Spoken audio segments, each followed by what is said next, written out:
Hey, this is Cliff for Cliff Notes, and it is Wednesday, March 18th. Hey, I'm focusing on the temple in Dendera known as the Hathor Temple, and I'll tell you why. We had Dr. Cooney on the program about a year ago, who wrote a book on Recycled for Death, it was called. And this book highlighted the pharaonic period, the various pharaohs, reusing temple goods, jewelry, even sarcophagi over a period of many hundreds of years in a strange practice of reusing death items.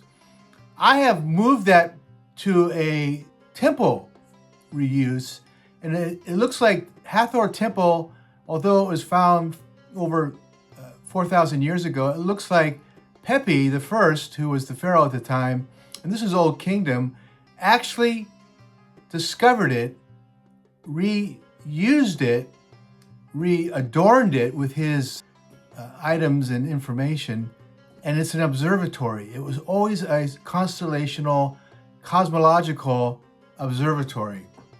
This is all coming out in the artificial intelligence world, and I have been just blown away by the revolution that this new tool is really unveiling to us.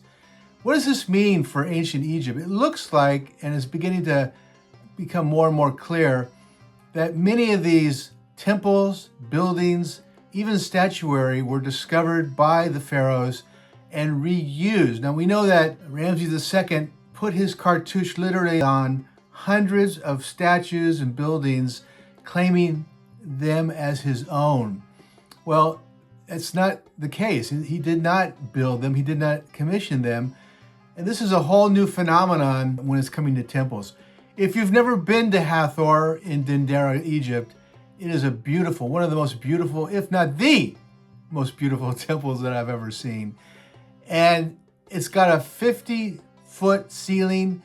The ceiling is made up of 50-ton slabs of granite, all in a row. How they got them up there, we don't know. It's designed to observe the heavens. It's aligned towards the east-west pivot, and it is an observatory. It's an observatory not just for the sun, moon, and the celestial seasons, which are the solstices and the equinoxes. It is now recognized as much more than that. There is a temple below it. It was built on top of a very early temple, and we don't have dates for it, which is very strange. I would think that the Egyptological community would want to know more about it. But the temple that you can see that's below is likely to be several thousand, if not more, years older than the 4,500 years of the Hathor Temple. So what does that mean? It means that the Pre-Dynastic period is much more significant than we realize. It's theorized that the pyramids were built during that Pre-Dynastic period, and it's looking like more of these temples, these buildings, and very important, the statuary was built during this early period. How far back does it go? Possibly 10,000 plus years.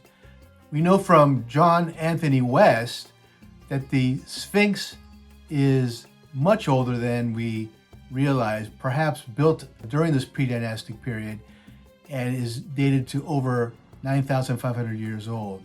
Robert Schoch, Professor Schoch, has clarified that and given us dating based on the geological evidence of that location.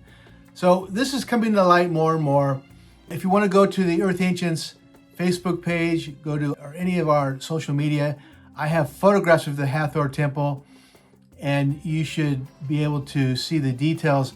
This amazing astrological ceiling, constellations are there.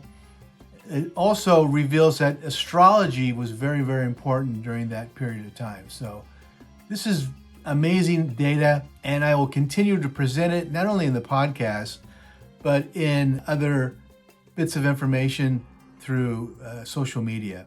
All right, that's it for this program, and we will talk to you again. Cheers.